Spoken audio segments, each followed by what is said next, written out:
السلام عليكم داود. daawade ku soo dhawow mar kale iyo muuqaal kale oo ku saabsan linear equation.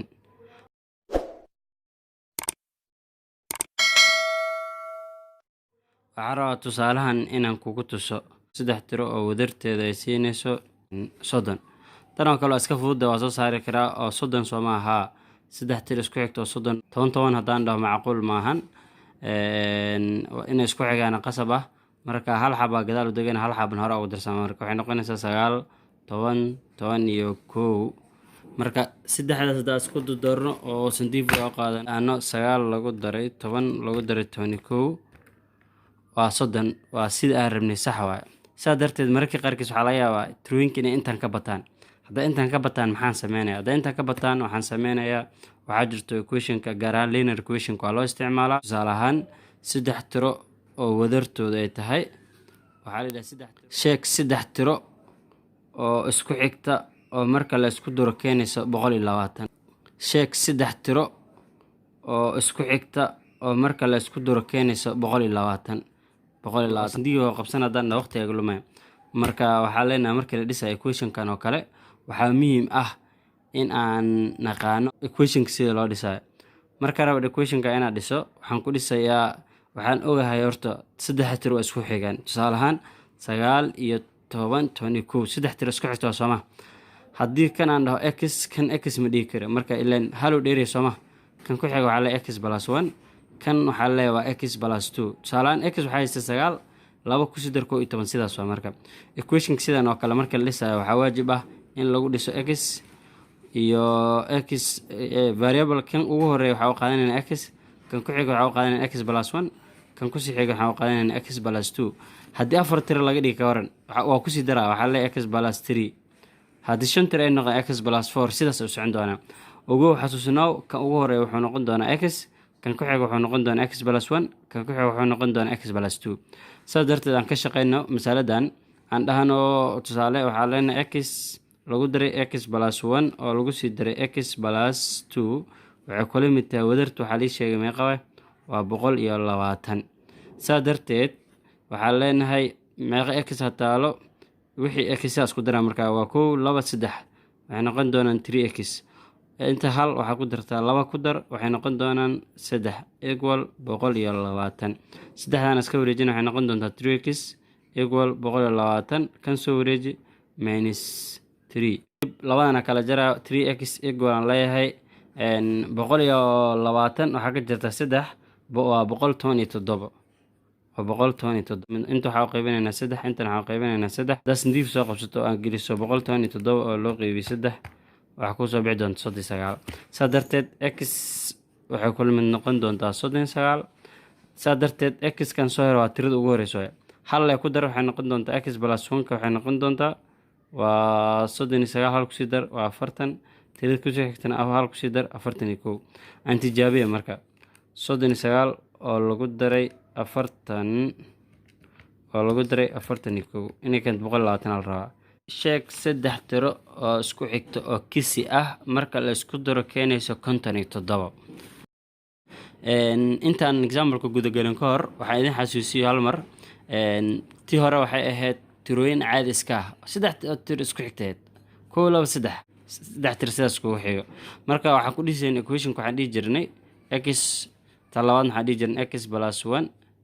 tan kalena waxaan dhihi jirnay waa x + 2 sidaas oo kala qaadayn Soomaa. maanta waxaa jirta laba xaalada jirto kisi iyo dhamanaa jirto odd numbers iyo even numbers. waxaan maleynayaa qof walba inuu fahamsan yahay tirooyin kisiga ah markaa leenahay waa 1 3 5 maxaa ku xiga 7 maxaa ku xiga 9 sii wadaade. marka dhaban aan leeyahay wuxuu ka bilaaban jiray eber 2 4 6 8 sii wad. sidaa darteed marka isla equationka laguma dhisi karo oo x + 1 x + 2 lama dhigi karo sababto wax kale maahan tiradan halka booda la isticmaalaa. kisi markay tahay 1 markay tahay 2 waa laga boodayay waxaa la isticmaalaya halkaas. sidaa darteed marka xaaladda sidaan ay tahay maxaan sameynaynaa waxa kale maahan meesha equationka ka dhigayna x kan ugu horeysa waxaa qaadanayna x + 1 waan ka boodaa sababto inta hala laga boodaa meeno x + 1 ka bood marka waxay noqon doontaa x + 2 tan kale waxaan qaadan doonaa 3 ka bood x plus 4 haddii mid kale ii diran waxay noqon doontaa x plus 6 si fiican 5 aa laga boodaa marka saddex tiro isku xigto marka la yidhaho waxaa waaye halanka boodaa xasuusnow markay tahay kisi iyo dhaban waxa ugu booda kale ma equationka haddii aan x dhayo x plus 1 x plus 2 waxay noqon doontaa saddex tiro isku xigto ana ma raba inay isku xigaan waxaa rabaa inay noqdaan tirooyin hal u dhaxayso kisi ha noqdaan mise dhaban ha noqdaan marka aan u laabana tusaalaheena wuxuu ahaa saddex tiro oo wadartooda waxay ahayd 57 sooma okay saddex tiro waxaa leenahay kan koowaad waxaa qaadanayna x lagu daray kan kale waxaa qaadanayna x plus 2 oo lagu daray x plus 4 mid kale marka waa 1 waa 2 waa 3 saas darteed equal aan leenahay meeqa la barbardhigaynaa waa 57 saas darteed inta soo qaado x iyo x meeqa x taalo waxaa taalo 3x marka waxaan leenahay waa 3x 2 iyo 4 isku dar tiro waaye waxaan leenahay waa plus 6 equal 57 lix iska soo wareeji inta waxay ku saari doonto 3x okay equal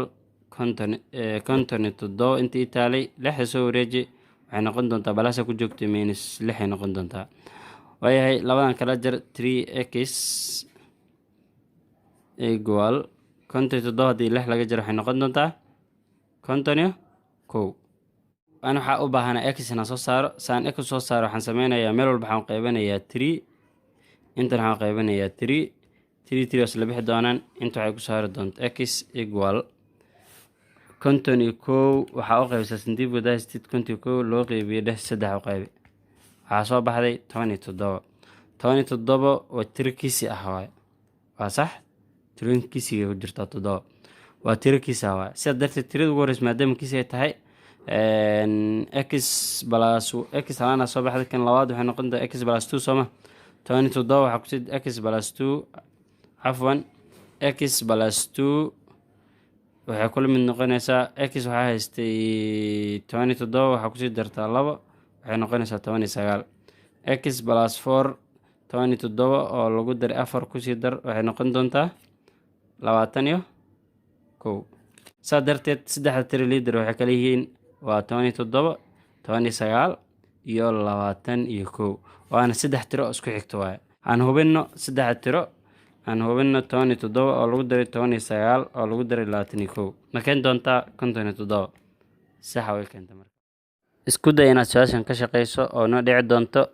sheeg saddex tiro oo isku xiga oo dhawan ah marka la isku daro wadartooda noqonayso 78 haddaad ka shaqeyso jawaabta waxaa nooga reebtaa qaybta commentiga ood ku mahadsanta daawashadaada waxaa inoo haray hal qayb oo ah sida loo dhisaayo haddii caadi af lagaa weydiiyo waxaan ku faaqidi doonaa qayb soo socoto mahadsanidin